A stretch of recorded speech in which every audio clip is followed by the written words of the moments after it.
Hey, hey, hey, you know what time it is. Get into it, yes. Hello, lovelies. We are back with Storytime with Chris.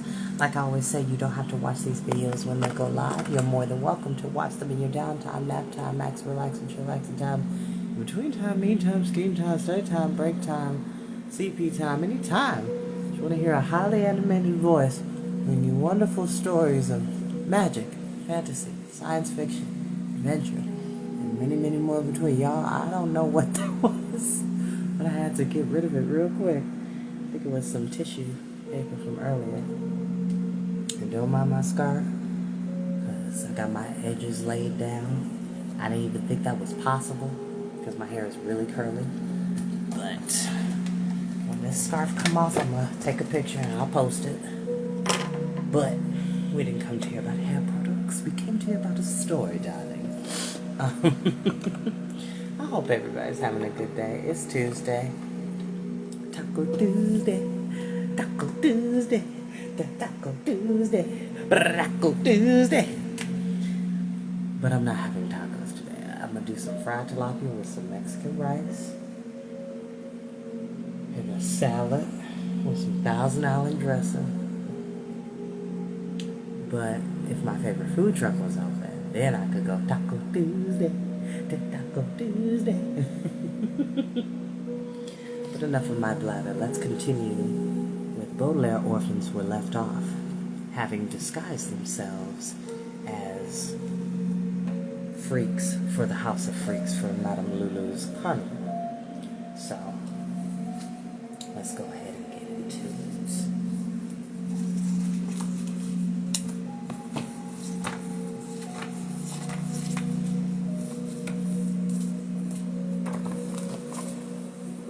Chapter 3. Besides getting several paper cuts in the same day of receiving the news that someone in your family had betrayed you to your enemies, one of the most unpleasant experiences in life is a job interview. It is very nerve-wracking to explain to someone all the things you can do in the hopes that they will pay you to do them. I once had a difficult job to interview in which I had not only to explain that I could hit an olive with a bow and arrow, memorize up to 3 pages of poetry, and determine if there was poison mixed into cheese fondue without tasting it, but I had to demonstrate all these things as well. In most cases, the best strategy for a job interview is to be fairly honest.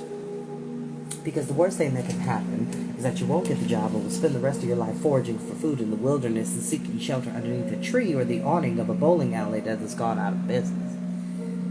But in the case of the Baudelaire orphans' job interview with Madame Lulu, the situation was much more desperate. They could not be honest at all because they were disguised as entirely different people. And the worst thing that could happen was being discovered by Count Olaf and his troop and spending the rest of their lives in circumstances so terrible that the children could not bear to think of it. Sit down, please, and Lulu will interview you for Carnival job, Madame Lulu said, gesturing to the round table where Olaf and his troop were sitting. Violet and Klaus sat down on one chair with difficulty, and Sunny crawled onto another while everyone watched them in silence. The troop had their elbows on the table and were eating the snacks Lulu had provided with their fingers. Excuse me, while Esme sipped on buttermilk. And Count Olaf leaned back in his chair and looked at the Baudelaires very, very carefully.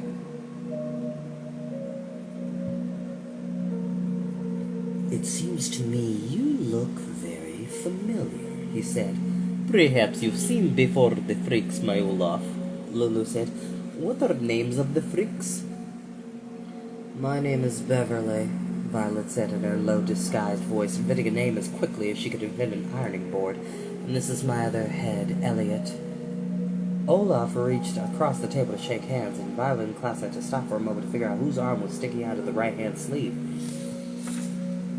It's very nice to meet you, he said. It must be very difficult having 2 heads.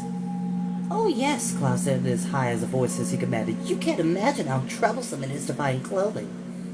I was just noticing your shirt, Esme said. It's very in.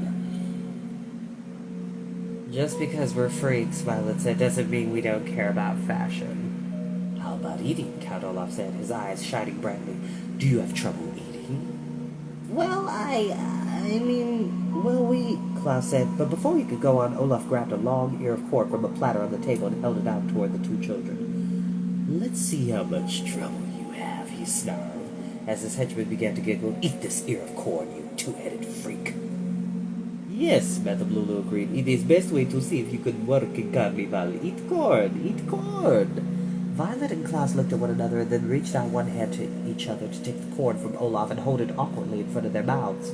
Violet leaned forward to take the first bite, but the motion of the corn made it slip from Klaus's hand and fall back down onto the table, and the room roared with cruel laughter. Look at them, one of the white-faced women laughed. They can't even eat an ear of corn. How freakish. Try again, Olaf said with a nasty smile. Pick the corn up from the table, freak. The children picked up the corn and held it to their mouths once more. Klaus squinted and tried to take a bite, but when Violet tried to move the corn to help him, it hit him in the face, and everyone, except for Sunny, of course, laughed once more. You are funny freaks, Madame Lulu said. She was laughing so hard that she had to wipe her eyes, and when she did, one of her dramatic eyebrows smeared slightly, as if she had a small bruise above one eye. Try again, Beverly and Elliot freak. This is the funniest thing I've ever seen, said the hook-headed man. I always thought people with birth defects were unfortunate, but now I realize they're hilarious. Violet and Klaus wanted to point out that a man with hooks for hands would probably have an equally difficult time eating an ear of corn, but they knew that a job interview is rarely a good time to start making arguments. Excuse me. So the siblings swallowed their words and began swallowing corn. After a few bites, the children began to get their bearings, a phrase which here means figure out how two people using only two hands could eat one ear of corn at the same time. But it was still quite a difficult task. The ear of corn was greasy with butter that left damp streaks on their mouths or dripped down their chins. Sometimes the ear of corn would be at a perfect angle for one of them to bite, but would be poking the other one in the face. And often the ear of corn would simply slip out of their hands and everyone would laugh yet again.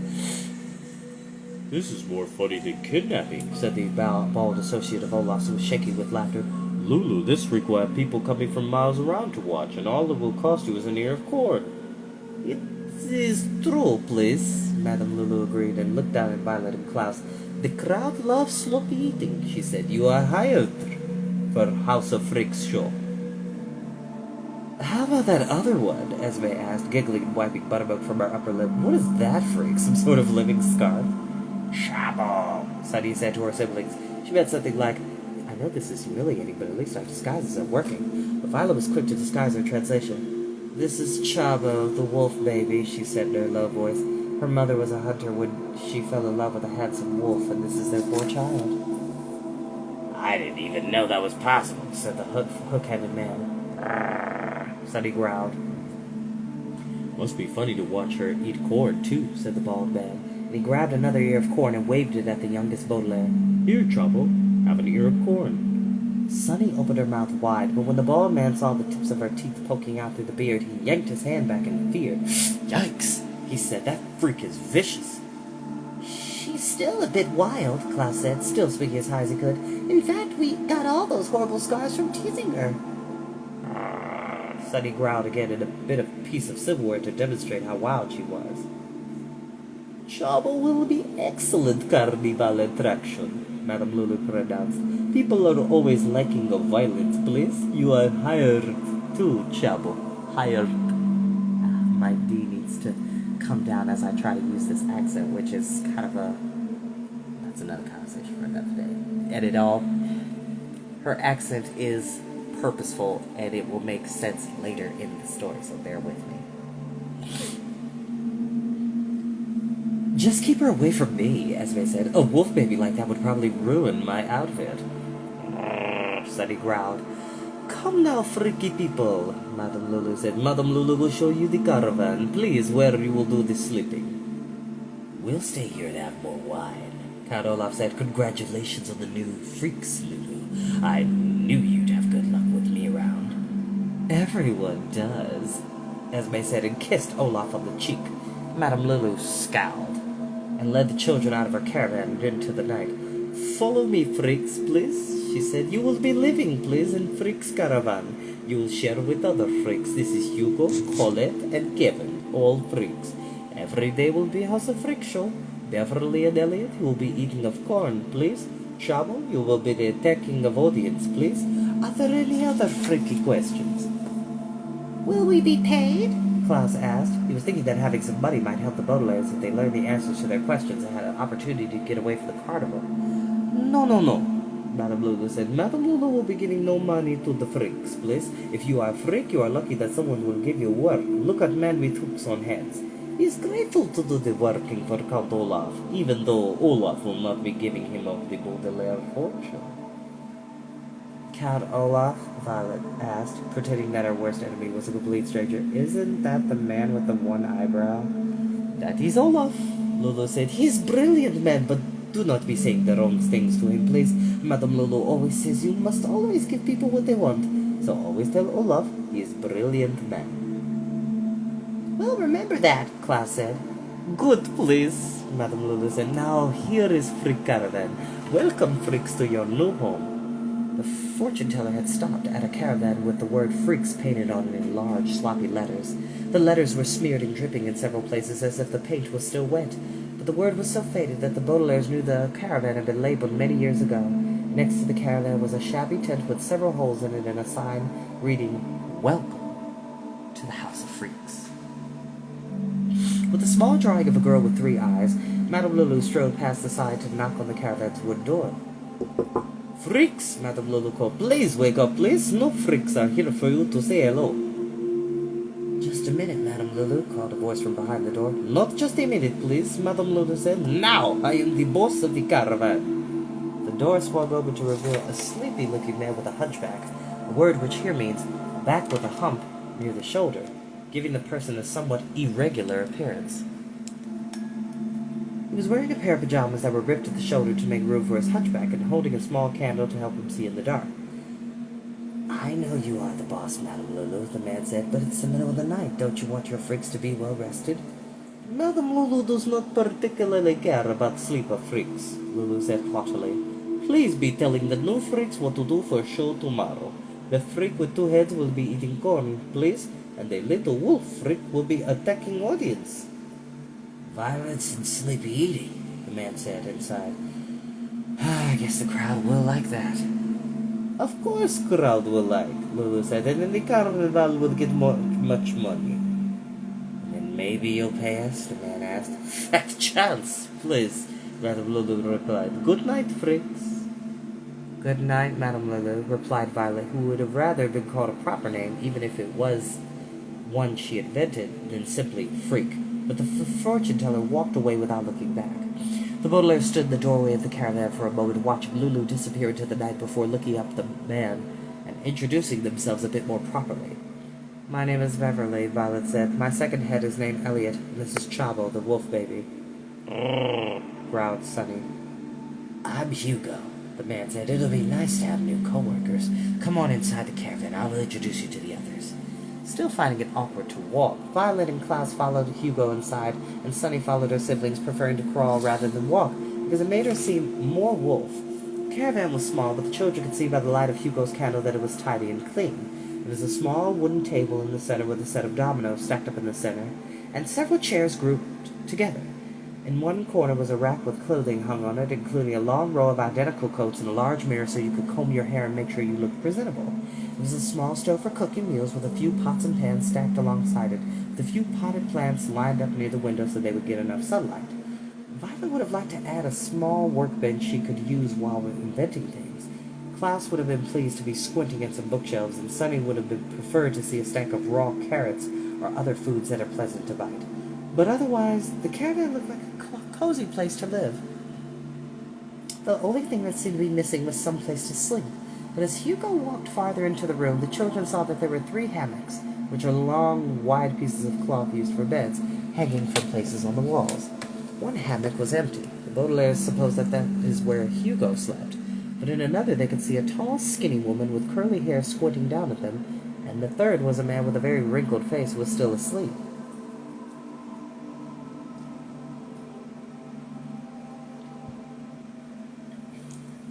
Kevin, Hugo called up to the sleepy man. Kevin, get up. We have new co-workers. Now need help setting up more hammocks. The man frowned and glared down at Hugo. I wish you hadn't woken me up, Kevin said. I was having a delightful dream that there was nothing wrong with me at all, instead of being a freak.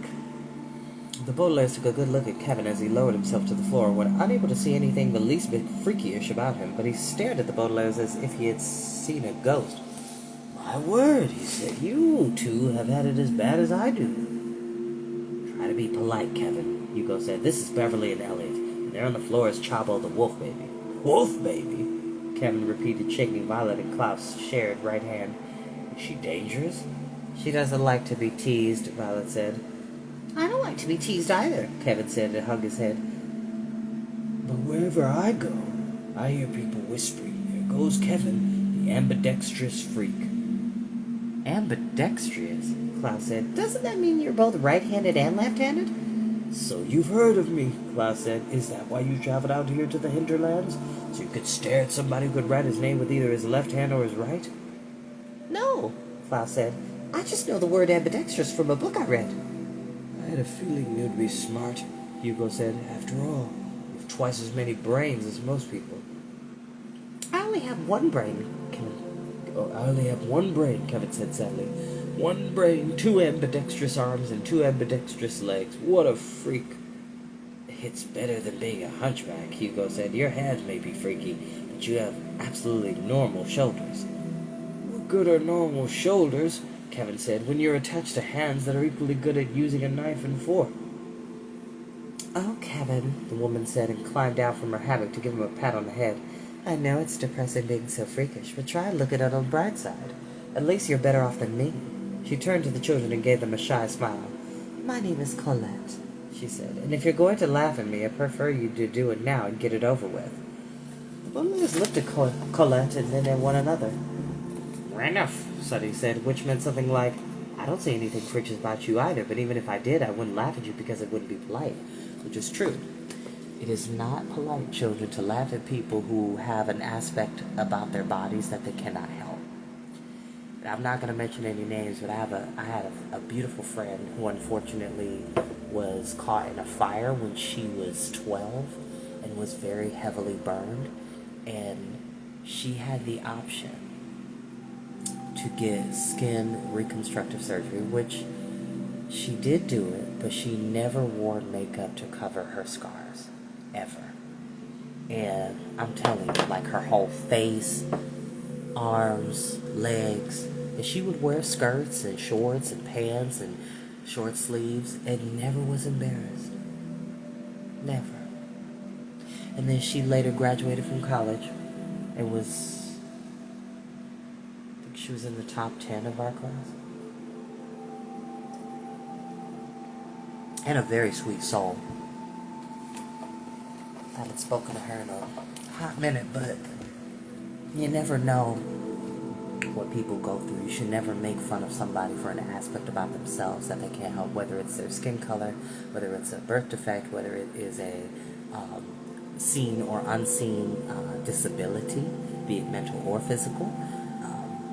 People who are paraplegic, people who are handicapable, or people who are dwarves, or people who are incredibly tall and it causes them a lot of back pain. You shouldn't make fun of people for things that they cannot help. Just try to learn and embrace it. Sure, it may be shocking for some, for those who are not used to that, but I don't believe in picking upon people for things that they can't help. It doesn't cost you anything to be nice. Just saying.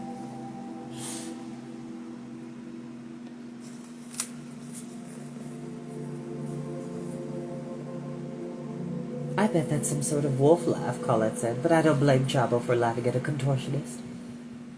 Contortionist? Violet asked. Yes, Colette sighed. I can bend my body into all sorts of unusual positions. Look. The Baudelaires watched as Colette sighed again and launched into a contortionist routine. First she bent down so her head was between her legs and curled up into a tiny ball on the floor. Then she pushed one hand against the ground and lifted her entire body up on just a few fingers, braiding her legs together into a spiral. Finally, she flipped in the air, balanced for a moment on her head, and twisted her arms and legs together like a mass of twine before looking up at the Baudelaires with a sad frown. You see, Colette said, I'm a complete freak. Wow, Sunny shrieked. I thought that was amazing, Violet said, and so did Chabo. That's very polite of you to say, Colette said, but I'm ashamed that I'm a contortionist. But if you're so ashamed of it, Klaus said, why don't you just move your body normally instead of doing contortions? Because I'm in the House of Freaks, Elliot, Colette said. Nobody would pay to see me move my body normally. It's an interesting dilemma, Hugo said, using a fancy word for problem the Baudelaires had learned from a law book in Justice Strauss's library. All three of us would rather be normal people than freaks, but tomorrow morning people will be waiting in the tent for Corlett to twist her body into strange positions, for Beverly and Elliot to eat core, for Chavo to growl and attack the crowd, for Kevin to write his name with both hands, and for me to try on one of those coats. Madame Lulu says we must always give people what they want, and they want freaks performing on a stage. Come now, it's very late at night. Kevin, give me a helping hand putting up hammocks for the newcomers, and let's all try to get some sleep. I might as well give you 2 helping hands, Kevin said glumly. They're both equally efficient. Oh, I wish that I was either right-handed or left-handed. Which I actually knew a friend. I'm not going to mention his last name because I want to give him his privacy, but I'll just say he went by AJ. Okay, he was ambidextrous in high school and actually was a cool friend. I will say that. Try to cheer up, Colette said gently. Maybe a miracle will happen tomorrow and we'll all get all the things we wished for. No one in the caravan said anything more, but as Hugo and Kevin prepared 2 hammocks for the 3 Baudelaires, the children thought about what Colette had said. Miracles are like meatballs, because nobody can exactly agree what they are made of, where they come from, or how often they should appear. Some people say that a sunrise is a miracle, because it is somewhat mysterious and often very beautiful, but other people say it is simply a fact of life, because it happens every day and far too early in the morning. Some people say that a telephone is a miracle because it sometimes seems wondrous that you can talk with somebody who's thousands of miles away, and other people say it is simply a manufactured device fashioned out of metal parts, electronic circuitry, and wires that are very easily cut. And some people say that sneaking out of a hotel is a miracle, particularly if the lobby is swarmy with police, and other people say it is simply a fact of life, because it happens every day and far too early in the morning. So you might think that there are so many miracles in the world that you could scarcely count them, or that there are so few that they're scarcely worth mentioning. Depending on whether you spend your mornings gazing at a beautiful sunset or lowering yourself into a back alley with a rope fashioned out of magic towels. But there is one miracle the Baudelaires were thinking about as they lay in the hammocks and tried to sleep, and this was the sort of miracle that felt bigger than any meatball the world had ever seen. The hammocks creaked to the caravan as Violet and Klaus tried to get comfortable in one set of clothing, and Sunny tried to rearrange Olaf's beard so that it wouldn't be too scratchy. All 3 youngsters thought about a miracle so wondrous and beautiful that it made their hearts ache to think of it. The miracle, of course, was that one of their parents was alive after all. That either their father or their mother had somehow had survived the fire that had destroyed their home and begun the children's unfortunate journey. To have one more Baudelaire alive was such an enormous and unlikely miracle that the children were almost afraid to wish for it, but they wished for it anyway. The youngsters thought of what Colette had said, that maybe a miracle would happen, that they would all get the thing they wished for most, and waited for morning to come, when Madame Lulu's crystal ball might bring the miracle the Baudelaires were wishing for. As the sun rose, as it does every day, very early in the morning, the 3 children had slept very little and wished very much, and now they watched the caravan slowly fill with light and listened to Hugo, Colette, and Kevin shift in their hammocks and wonder if Count Olaf had entered the fortune-teller's tent yet, and if he had learned anything there. And just when they could stand it no more, they heard the sound of hurrying footsteps and a loud metallic knock on the door.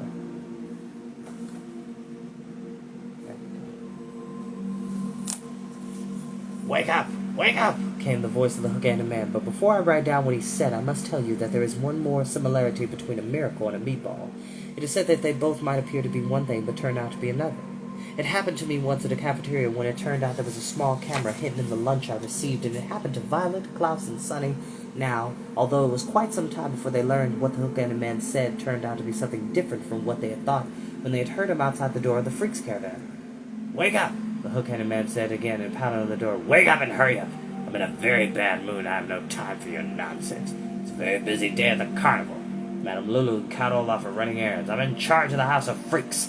The crystal ball revealed that one of those blasted Baudelaire parents is still alive, and the gift caravan is almost out of figurines."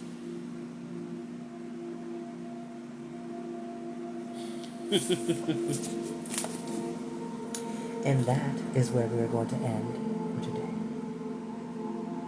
I thank you all so very much for joining me for story time. Please go enjoy this gorgeous day. And I'll see you next time. Bye-bye.